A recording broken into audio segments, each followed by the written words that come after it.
L'un des éléments fondamentaux de la liberté d'un pays consiste à pouvoir se protéger. Et il se trouve que dans nos pays, malheureusement, la plupart de nos États dépendent énormément sur le plan stratégique qu'est la sécurité de grandes entreprises multinationales étrangères. Dans la vidéo d'aujourd'hui, nous allons recevoir un invité spécial qui va nous parler de la sécurité dans le pays qu'est la Côte d'Ivoire. C'est un Ivoirien qui travaille en France actuellement dans le GPSR, plus précisément le groupe de protection et de sécurisation des réseaux, qui est une entité spécialisée. Dans l'interview d'aujourd'hui, nous allons parler de son retour pour entreprendre en Côte d'Ivoire dans ce secteur ultra sensible. Il va nous parler de ses challenges, de ses réussites, mais aussi des difficultés qu'il rencontre. Parce que, comme il explique dans cette interview, il est difficile pour nos dirigeants de faire confiance aux locaux pour pouvoir gérer la sécurité nationale. Et ça, bien évidemment, il faut que ça change. C'est une interview choc dans laquelle il parle sans concession des problématiques que l'on rencontre ici, mais aussi ailleurs. Et j'espère qu'elles pourront t'inspirer toi aussi. Il faut la partager massivement pour que les décideurs entendent ce message. Parce que là aussi, il est temps que ça change.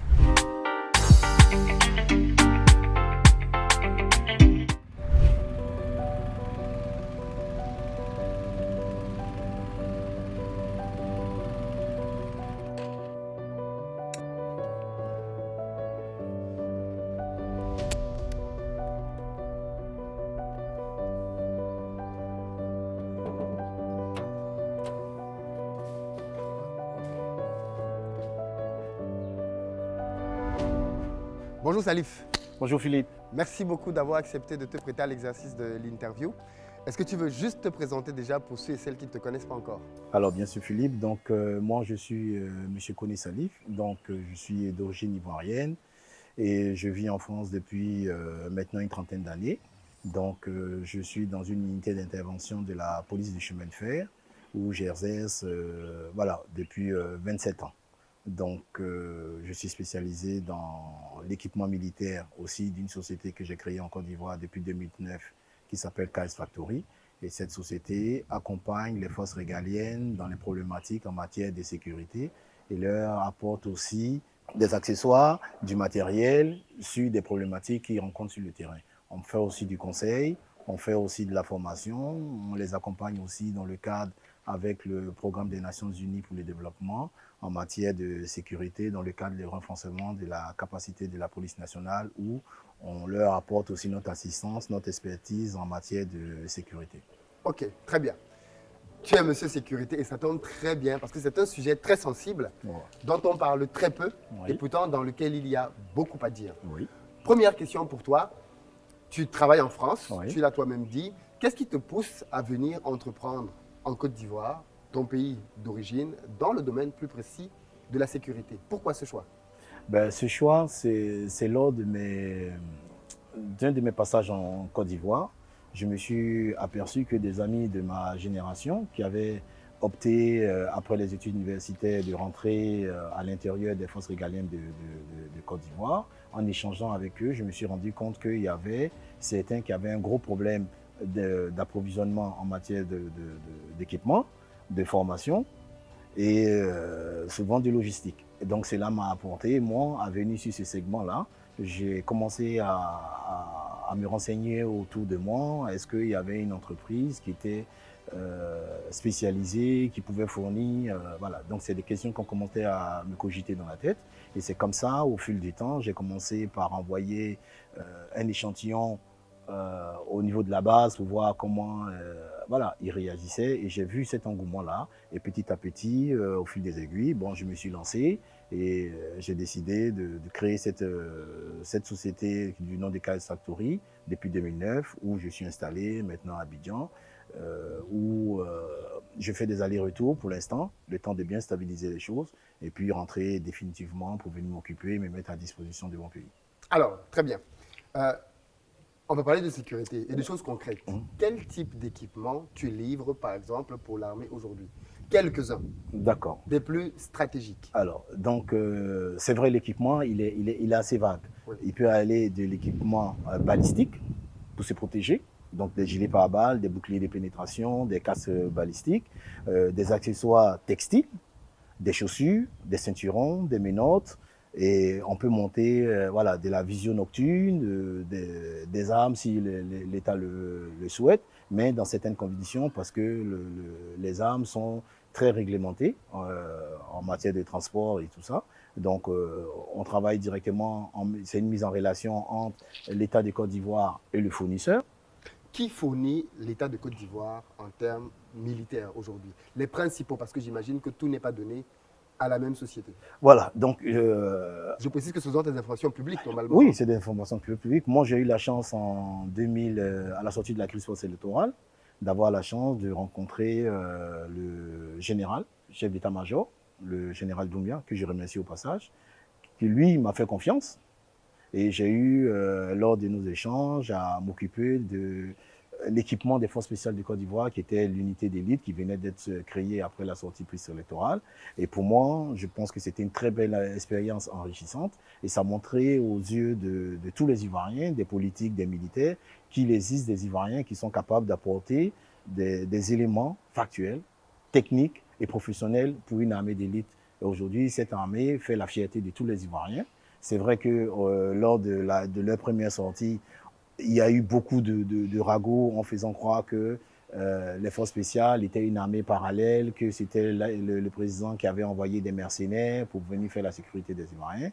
Moi, je suis le témoin oculaire et je dis haut et fort que ce sont des Ivoiriens avec des autorités militaires qui ont fait confiance à leurs frères ivoiriens et voilà le résultat que ça a donné. Et j'encourage aujourd'hui toutes les autorités militaires et politiques de croire aux Ivoiriens, de croire à la jeunesse africaine, de croire à l'Afrique pour sécuriser, apporter l'expertise, parce qu'il y a beaucoup d'Ivoiriens aujourd'hui qui sont des par le monde, autant dans la police, dans la gendarmerie, dans l'armée, dans l'informatique, comme ça, qui ont cette expertise-là. Et aujourd'hui, ils ne demandent que venir travailler pour leur pays, parce que comme le président l'a dit, le président Koubani l'a dit, hein, on est plus heureux que je sois. Alors, très intéressant. Tu as beaucoup insisté sur le fait qu'il fallait faire confiance aux Ivoiriens pour pouvoir être fiables en termes de fournisseurs pour l'armée. On est d'accord que l'armement, c'est un secteur hyper stratégique et hyper sensible.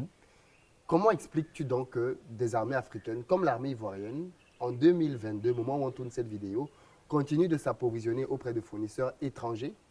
Premier point. Et deuxième point, sont-ils seulement dans la logique de fabriquer eux-mêmes des armes?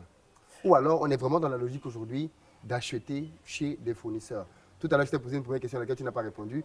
Qui sont les principaux fournisseurs? Ou alors les principaux pays? Parce que j'imagine qu'à ce stade-là, ce n'est pas juste un pays qui contracte avec une entreprise. C'est de pays à pays qu'il y a des accords de coopération. Tout à fait. Je sais qu'il y a la France forcément, mais est-ce qu'il n'y a que la France? Non, il n'y a pas que la France. Je pense qu'il y a plusieurs pays européens. Il y a sans doute des Américains. Il suffit de regarder à la sortie de la crise post-électorale. L'ancien ministre, M. Kofi avait acquis du matériel français de la marque Akmat. Donc, on a les Toyota aussi, qu'on envoie aujourd'hui presque toutes les unités d'intervention en ces petites. Donc, on considère que la marque Toyota avec les Japonais interviennent aussi dedans. On a des grands groupes comme Thales qui interviennent aussi dans le cadre d'écoute téléphonique, de logiciels. Voilà. Donc, pour nous, en Côte d'Ivoire ici, je pense qu'au-delà de donner du matériel ou un truc, c'est beaucoup plus complexe que ça, parce que c'est du matériel qui coûte cher. Quand on veut équiper un bataillon ou un truc, ça s'en va se voire des milliards de francs CFA. Directement, oui, c'est très cher. On va, parce que c'est la répétition du nombre, donc qui monte très vite la facture. Et il est très difficile aujourd'hui de voir sur le continent, ou bien en Côte d'Ivoire, des gens qui sont en possession, des hommes d'affaires qui sont en possession de milliards de francs sur leur compte disponibles pour pouvoir engager ces marchés-là. Donc c'est cette complexité-là, qu'il faut avoir, parce qu'on aimerait que les pouvoirs, les autorités compétentes... Il y a des hommes d'affaires ivoiriens qui ont les moyens. Il ne faut pas donner le sentiment que... Oui, ils ont les moyens, mais il faut avoir de la confiance. C'est ça, c'est peut-être plutôt ça le problème. Voilà, je pense qu'il y a des gens qui ont beaucoup d'argent, qui ont les moyens, mais c'est la confiance qu'elle doit mettre à des frères ivoiriens pour pouvoir aboutir à l'intérêt commun. Et c'est cette confiance-là qui nous manque aujourd'hui en Côte d'Ivoire. Est-ce qu'on peut donc considérer que la Côte d'Ivoire est un pays qui est autonome sur le plan militaire si il y a une très grande dépendance vis-à-vis de l'extérieur pour son approvisionnement en termes militaires?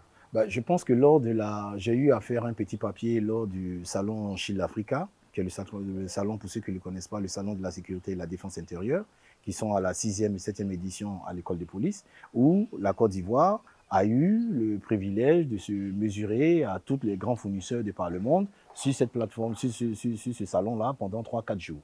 Et vraiment, moi qui ai participé, qui était l'un des promoteurs ivoiriens, parce que sur la première, deuxième, troisième et quatrième édition, j'étais la seule société, voire même africaine, qui représentait le continent sur ce salon qui se passe à l'intérieur de notre pays. Vous voyez? Donc, c'est quelque chose que dans le business en Afrique, les Africains ne sont pas outillés ou ont peur d'aller sur ce segment-là, alors que nous savons que c'est un segment qui est promoteur, parce que nous avons la loi de programmation militaire qui est égale à 5% du budget de l'État de Côte d'Ivoire qui est engagé pour la sécurité, pour l'équipement des forces régaliennes de Côte d'Ivoire, ce qui représente à peu près, si on prend 10 000 milliards, c'est 500 milliards de débouchés annuels par an. Donc, c'est le gâteau qu'on donne à l'étranger. Quand on donne la majeure partie à l'étranger, parce que les Ivoiriens, sur ces segments-là, se contentent de livrer des petits accessoires, des chaussures, des ceinturons, des mousquetons, voilà. Donc, je pense que moi, je ne suis pas d'accord dessus, parce qu'il y va de la souveraineté de notre pays. Je me suis toujours opposé à ça, en disant que si nous voulons être des pays autonomes, si nous ne voulons pas dépendre toujours de l'étranger, nous devons nous faire confiance et donner des marchés, accompagner, si possible, des Africains, des Ivoiriens, dans le perfectionnement des formations, des stages, et ceci, pour qu'on puisse acquérir ce matériel, parce qu'il y va de la souveraineté de notre pays. Mais du coup, ce que tu développes là comme problématique peut être constaté à plusieurs niveaux. On a souvent le sentiment que les dirigeants africains ne font pas très confiance à leur propre peuple, à leur propre population, en termes de compétences.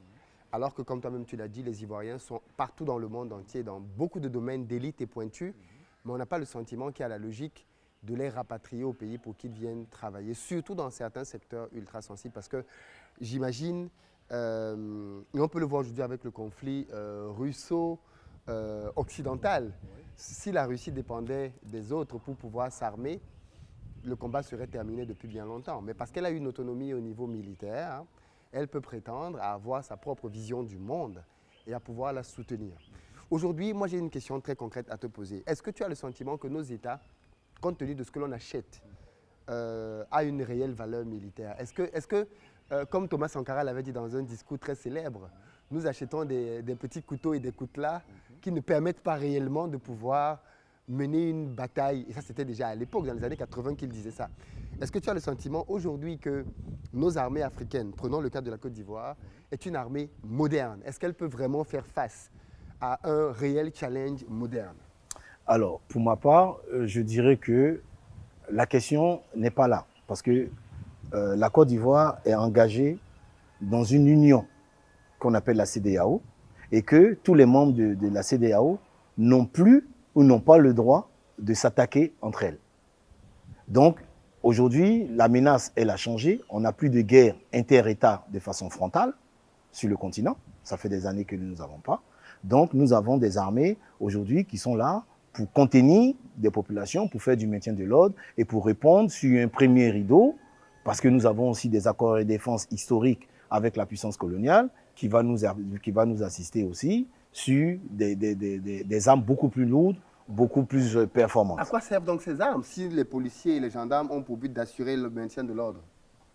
Mais ces armes-là, ce que je dit des primo-intervenants, on va dire comme ça, des boucliers, des gaz lacrymogènes, quelques calaches. Donc on n'est pas dans la logique en Côte d'Ivoire de devenir une puissance nucléaire, par exemple? Bah, aujourd'hui, avec la menace que nous avons, puisqu'aujourd'hui on a l'État islamique, on a vraiment une menace où on a des attentats terroristes avec des tentacules un peu de par le monde. Donc, pour régler ces problématiques-là, on doit faire face à ce problème-là vraiment de façon collective. La Côte d'Ivoire tout seul ne pourra pas régler, puisque même les États-Unis, qui est l'une des plus grandes puissances mondiales, la France, l'Espagne, l'Angleterre, tout ça ont été frappés au cœur de leur dispositif, malgré les bombes nucléaires qu'ils ont, sur les menaces. Parce que la menace aujourd'hui n'est plus la guerre frontale. La menace pour moi aujourd'hui, c'est l'individu. Quand vous avez décidé, un homme a décidé de se fait exploser et qui n'a plus peur de la mort, on commence à avoir des bombes intelligentes qui sont capables de courir, de respirer, de s'adapter et de faire le plus de dégâts possible. Donc, tout cela va passer pas par l'arme physique, mais d'abord par le renseignement. C'est le renseignement qui va nous permettre d'anticiper. Parce que lorsqu'on passe à l'acte, c'est déjà trop tard. Parce qu'il y en a gâché des vies. Et comme on le voit, qu'on ait des chars, qu'on ait des avions, qu'on ait des trucs. Non, je pense que l'État de Côte d'Ivoire, dans la vision des choses, doit d'abord unifier sa population pour que toute la population arrive à faire une nation, pour qu'ensemble, on prenne le problème à bras le corps et comme un seul homme, on va gagner ce combat-là. Au niveau des renseignements, donc, est-ce que les renseignements ivoiriens sont hyper efficaces? Parce qu'en général, on dit que nos pays africains sont très surveillés. Est-ce que les renseignements ivoiriens sont vraiment, d'après toi, très bons? Oui, on a du renseignement, tout dépend du niveau qu'on veut atteindre. Si c'est pour du renseignement, pour anticiper des coups d'État, je pense que c'est pas là le nerf du problème, parce que je pense pas que... On a eu un attentat à Bassam. Oui, on a eu un attentat. Les renseignements, ils auraient dû intervenir en amont. Oui, comme tout le monde. Mais après, est-ce que c'est la capacité du renseignement, le mécanisme pour pouvoir transmettre cette information à qui prend la décision, qui déclenche et tout ça. Donc, il y a tout un process au niveau du renseignement pour le traiter. Et voilà, c'est là le problème. Je peux avoir une information. Bon, j'ai eu des informations personnelles pour l'intérêt de mon pays, mais il était très difficile pour moi de pouvoir le transmettre pour régler le problème, puisqu'on était à 5-10 minutes près. Et donc, voilà. Donc, le protocole pour pouvoir, souvent dans les pays africains, pour pouvoir avoir accès à la personne qui est capable de pouvoir écouter le renseignement et le transmettre et l'analyser aussi, c'est un parcours de combattant. D'accord. Moi, je veux quand même t'amener sur un autre volet de l'échange qui me semble être important. Tu travailles aujourd'hui pour l'armée française. Ouais. Comment sont perçues tes actions en Côte d'Ivoire par ton employeur? Est-ce que c'est vu d'un bon œil quand on sait que finalement tu es en train de prôner l'indépendance de ton pays, la Côte d'Ivoire, vis-à-vis d'abord de la France, parce que ça reste le premier pourvoyeur militaire dans les anciennes colonies. Comment est-ce que ton action est perçue par ton employeur en France? Est-ce que tu as eu des menaces, des intimidations? Comment c'est perçu? Ben, moi, pour ma part, de façon claire, c'est lorsque j'ai eu, en 2012, affaire à m'occuper des forces spéciales ivoiriennes, et que je suis retourné en France, j'ai eu quelques petits soucis, en me faisant comprendre que, bon... voilà, parce que je suis passé en dessous des radars, je n'appartiens pas à un parti politique, je n'appartiens pas à un groupe d'investisseurs ou un truc. Je suis venu en tant que simple Ivoirien et apporter l'expertise que j'ai acquérie au fil de toutes ces années-là pour mettre cette expertise à la disposition de mon pays. Et ça m'a créé des petits soucis. Hormis ça, je pense que c'est du classique. Tant que je reste dans du petit matériel, tant que je reste en dessous des radars, il n'y a pas de problème. Mais le jour que je vais franchir un certain niveau, forcément, comme vous le savez, je serai interpellé ou on me dira stop, tu vas trop loin ou de rejoindre tel ou tel truc, pour pouvoir avoir... Est-ce que tu es prêt pour ce jour-là? Parce que là, tu as fait une interpellation en début de cette vidéo en disant qu'il fallait que davantage on fasse confiance à des Ivoiriens pour sécuriser le pays. Est-ce que toi, tu es prêt si demain l'État de Côte d'Ivoire se tourne vers toi pour te demander un matériel ultra sensible à endosser les conséquences que ça va entraîner vis-à-vis de la France?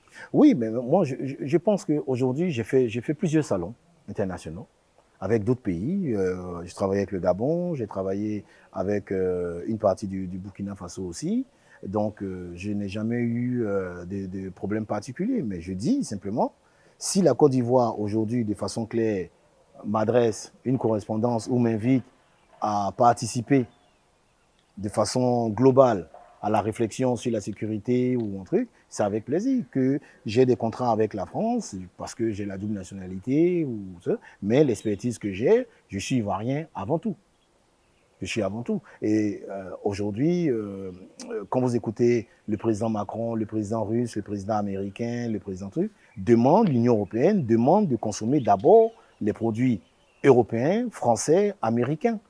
Donc moi, je considère que ils ne peuvent pas, d'un côté, dire consommons français, que les Et Français doivent empêcher faire, et puis empêcher des Ivoiriens ou d'autres nationalités qui ont une autre nationalité pour pouvoir servir leur pays. Parce que je pense qu'avoir la dépendance vis-à-vis d'un État nous fragilise nous-mêmes. Et depuis 52 ans, excusez-moi, je vais prendre un exemple. Après, de 1960 à aujourd'hui, il est difficile, en tout cas en Afrique francophone, d'avoir une armée qui est capable de répondre à des problématiques d'envergure. Donc la question que nous devons nous poser, est-ce que c'est la bonne stratégie? Et qu'est-ce que nous devons faire si nous devons corriger les choses? Les mentalités sont en train... donc là-dessus. Qu'est-ce qu'il faudrait donc faire? Quel est d'après toi le virage que nos États doivent faire pour arriver à tendre vers cette liberté? Parce qu'au final, si c'est quelqu'un d'autre qui assure ta sécurité, tu n'es pas vraiment libre. Oui, tout à fait. Ce serait quoi le virage à faire? Le virage aujourd'hui, c'est une question de temps, c'est une question de génération. Aujourd'hui, on avait une génération de la sortie de l'indépendance qui arrive à bout.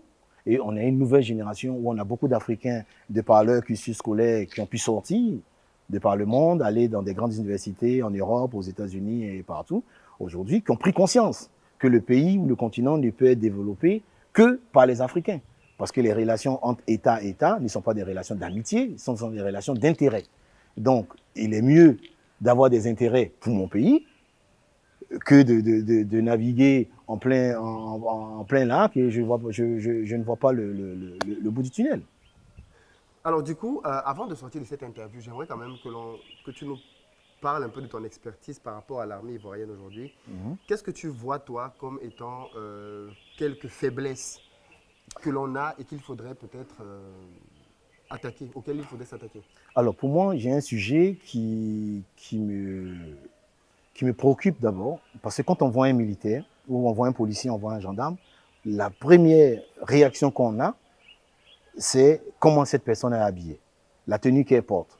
Parce que c'est la tenue qu'elle porte, comment elle se tient, comment elle parle, comment elle est habillée, qui va donner du respect à la personne qu'on a en face. Donc pour moi, aujourd'hui, je pense que l'un de mon cheval de bataille, c'est essayer d'apporter des solutions pérennes sur l'unification, la traçabilité du textile militaire, que ce soit la police, la gendarmerie et les forces paramilitaires. Donc, pour moi, c'est quelque chose de très important.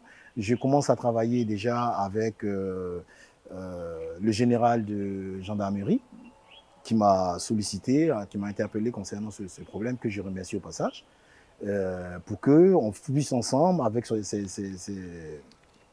ses partenaires et ses collaborateurs, essayer de proposer quelque chose de façon pérenne à la gendarmerie pour que, une fois pour toutes, on ait un Ivoirien ou une personne qui est capable de pouvoir approvisionner, quelle que soit la quantité, le textile militaire avec les accessoires. Ça peut paraître aussi dérisoire que ça, mais un textile militaire ne doit pas être vendu dans le commerce. Aujourd'hui, sur les réseaux sociaux, on voit que tous les jours, on attrape des faux policiers, des faux gendarmes, des faux militaires, voilà, parce qu'ils ont pu avoir facilement un uniforme. Et moi, je vous mets au défi. On s'en va ce soir à Djamé. En moins de 2 heures, vous êtes capable de sortir habillé comme un policier, comme un gendarme, comme un douanier. Personne ne va vous demander parce que les acteurs qui confectionnent ces éléments-là, ce textile ou bien ces accessoires à l'effigie des forces régaliennes ne sont pas des professionnels. Ce sont des commerçants. Et la différence entre un professionnel et un commerçant, c'est que lui, il cherche le gain et l'autre, il cherche la solution. Donc nous, on veut proposer quelque chose qui ne se vend pas dans le commerce et qu'on demande à l'administration aussi de prendre ses responsabilités en interdisant le transport, la distribution, la vente sans accord préalable. Et tous ceux qui n'ont pas respecté cette règle-là, mais seront passibles des lois en vigueur dans le pays. Pour qu'on puisse atteindre un peu ce secteur. Parce que le problème de l'Africain francophone, il ne crée pas, il ne fait que copier ce qui existe. Et là, c'est un de nos gros défauts et que nous devons revoir nos copies à ce sujet-là pour que si nous voulons faire face à certains défis en Afrique, à certaines problématiques dans notre pays, nous devons créer et non copier et souvent même détruire ce qui existe déjà. Parce qu'on va augmenter la compétitivité et ça n'a pas de sens. Je ne saurais terminer cette interview sans parler d'une autre de tes activités, la sécurité. Parce que ici, par exemple, alors, pour la petite anecdote, on s'est rencontrés dans un avion. J'étais en pleine recherche à ce moment-là d'une société qui allait gérer la sécurité de nos locaux ici. Et à tout hasard, si on dit ça comme ça, il s'est avéré que ta société fournissait aussi cette prestation de sécurité. Ici en Côte d'Ivoire, je vois énormément de sociétés de sécurité. Parce que justement, dans le cadre de la sécurisation de ces locaux-ci, on a fait le tour pour avoir des devis. Il y a tellement de sécurité de sociétés. La première question que je te pose, c'est comment on identifie et comment on discerne une bonne sécurité, une bonne société de sécurité de quelqu'un qui est là juste pour s'amuser et ramasser de l'argent. Qu'est-ce qui fait que toi, tu es meilleur que les autres? Par exemple, ou du moins, qu'est-ce qui te démarque? Ou comment on se démarque dans ce domaine? Alors, la première des choses, il faut être en conformité avec la réglementation dans le pays dans lequel on exerce. De deux, il faut avoir une certaine expérience dans le domaine ou une certaine expertise ou des collaborateurs qui ont une expertise. Et après, il faut cibler le besoin de la personne parce que la sécurité, c'est vague. Et après, il y a une visite du site qui va nous permettre aujourd'hui de pouvoir avoir une idée claire et confronter toutes ces informations-là pour qu'on puisse donner l'attente réelle de la prestation que nous devons faire. Et moi, je pense que c'est aller au contact, savoir écouter, savoir déceler, avoir un œil vraiment qui nous permet d'avoir un œil critique.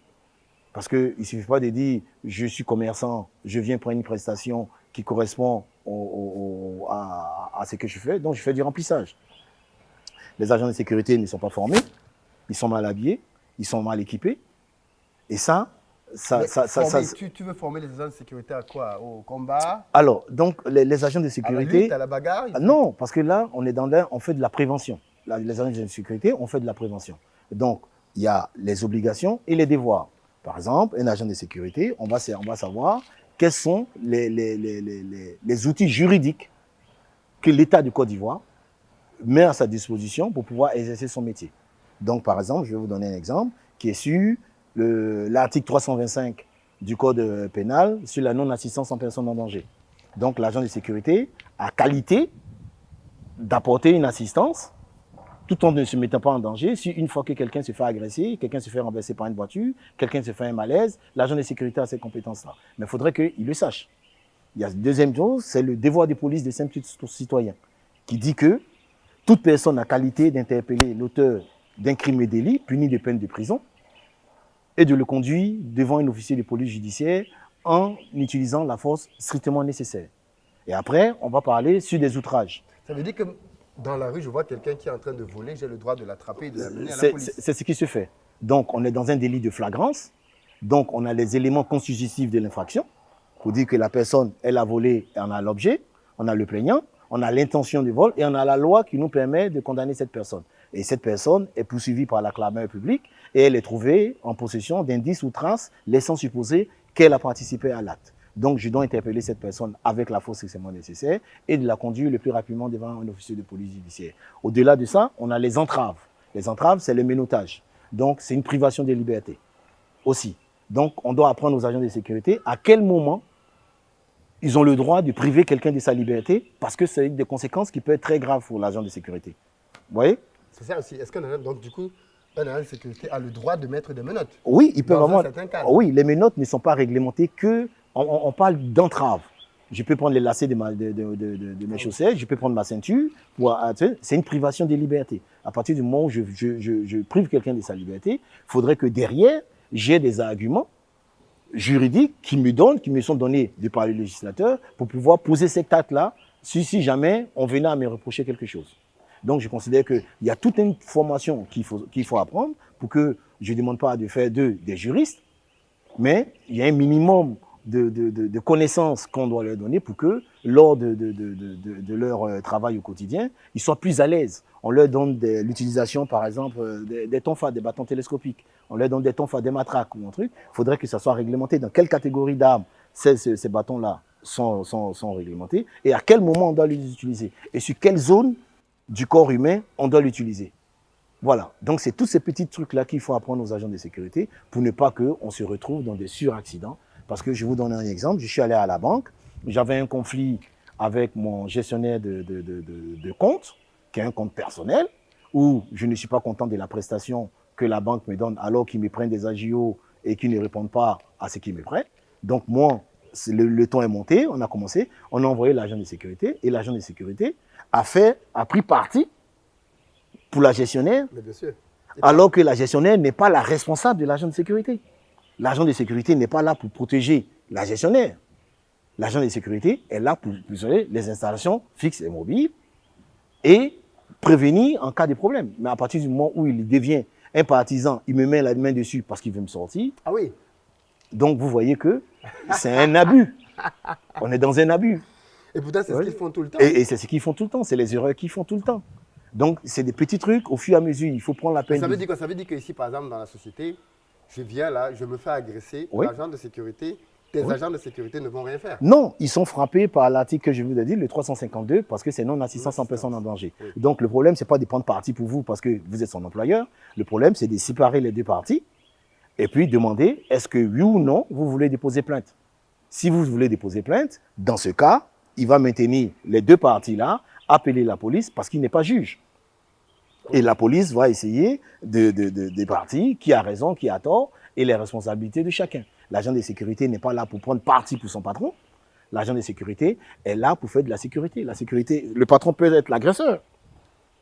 Le patron peut être l'agresseur. Vous pouvez être ici et puis vous tabassez un de vos employés. L'agent de sécurité doit avoir le même réflexe pour venir vers vous et pour vous dire non, monsieur, vous arrêtez.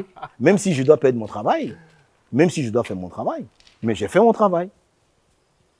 J'ai fait mon travail. Je dois faire cesser cette infraction qui est punie de peine de prison parce que c'est des violences volontaires, ayant entraîné une incapacité de plus de 8 jours de travail.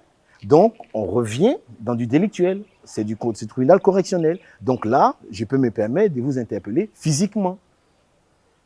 Physiquement. Intéressant. Donc, c'est des petites En nuances. fait, déjà, donc tu penses que l'une des premières différences, en réalité, c'est la non-maîtrise Voilà, de l'encadrement juridique du métier du métier. par les personnes qui font Donc le métier. l'idée aujourd'hui, c'est des sociétés de gardiennage. Je pense que sur l'étendue du territoire, on a plus de 500 sociétés de gardiennage. D'accord? Et après, c'est le process de l'acquisition des agréments pour pouvoir postuler. Donc, c'est qui est un parcours aussi du combattant. Non, on en a quand même 500. Voilà, on en a 500 qui gravitent autour. Il y a des gens, comme je vous ai dit en amont, il y a des gens qui cherchent, c'est des commerçants. Ce pas des professionnels de la sécurité. Donc, ils viennent mettre des gens pour faire du remplissage. D'accord? Donc, eux, ils auront toujours des tarifs qui sont très lissés vers le bas. Et quand vous regardez aujourd'hui, en Côte d'Ivoire, on va vous dire, un agent de sécurité au SMIC, on va lui dire, bon, il a 60 000, vous allez lui donner 30 000 francs de frais de transport dessus. Si vous payez 15 000 ou bien 16 000 francs de déclaration de CNPS, vous voyez que la facturation d'un agent de sécurité aujourd'hui est à peu près dans les 120 000, 130 000 de base. De base. Je ne vous parle pas maintenant de l'équipement qu'on va mettre. Nous, sans nous lancer des fleurs, les agents de sécurité que nous avons, aujourd'hui, des chaussures, des pantalons, des trucs, on ne leur prend pas 5 francs. Et on leur donne du bon matériel qui est homologué. Comme si je donnais le même matériel à la police, à la gendarmerie, voilà. Quel matériel tu leur donnes? Alors, moi, mes agents de sécurité, je fais un package. Donc, ils ont des chaussures, ils ont des pantalons, ils ont un pantalon, ils ont 2 polos, ils ont un ceinturon, ils ont une paire de menottes, ils ont un étui-menottes, ils ont des bombes lacrymogènes, ils ont un tonfa, ils ont un porte-tonfa. Donc, et ils ont une lampe. Et je mets à disposition un téléphone pour pouvoir nous joindre à n'importe quel moment, H24, 24 heures sur 24, parce que nous sommes impliqués dans un réseau. Moi, je le fais parce que je considère que je ne vends pas de la sécurité à l'emporte-pièce. Je vends un package complet, même si ça, je venais à perdre de l'argent, mais moi, je regarde sur du long terme, parce que je veux de la qualité du service. Et dans les contrats que nous proposons, nous demandons aussi aux clients, à un moment donné, qu'on s'asseye à la table de négociation, si tout va bien, de pouvoir réévaluer aussi après expérience. Parce que c'est facile de donner un prix, mais si la prestation n'est pas à la hauteur de nos attentes, donc moi je préfère aller sur un prix moyen, et puis en fonction de ça, au fil du temps, je vais créer aussi une amitié avec le responsable de cette sécurité qui peut me recommander aussi quelque part, comme on dit souvent, mieux vaut avoir petit tout le temps que d'essayer d'avoir un gros un coup et en perdre. Merci beaucoup d'avoir accepté de nous parler avec autant de passion et de précision de sécurité. J'espère qu'on aura une autre interview pour entrer un peu davantage en profondeur parce que c'est assez révoltant, hein, comme tu as pu le dire tout à l'heure, de constater qu'un marché aussi vaste et lucratif que celui de la sécurité d'un État, et aussi sensible et stratégique, soit entièrement donné à des étrangers ou à des puissances étrangères. Qui, il faut le dire, décideront, parce que là on a parlé même uniquement, parce qu'il y a beaucoup de choses à dire là-dedans, là on a parlé principalement de l'armement, mais il y a toute l'intelligence derrière. Il y a toute l'intelligence derrière, oui c'est ça. Donc c'est un domaine qui est assez vaste. Moi je pense que à l'avenir, j'espère de tout cœur qu'on ait une prochaine séance, et cette fois-ci, vous déplacez aussi chez nous, pour voir un peu de vous-même le décor, l'envergure et ce qu'on fait.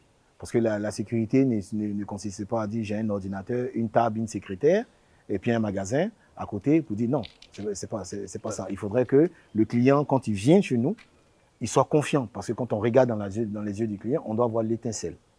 L'étincelle, c'est cette étincelle-là qui va déclencher la vente, quel que soit ce qu'on fait. Il faut avoir cette capacité de pouvoir convaincre et apporter une solution orale d'une problématique de ton client et la transformer en formation, en matériel et en prestation. Je pense que la sécurité, vous, dans votre entreprise ici, que j'ai l'honneur d'avoir, n'est pas la même chez votre voisin, parce que les activités ne sont pas la même. Donc les prestations doivent être complètement différentes et je dois choisir quelle est la personne qui a le profil qui correspond à vos ententes.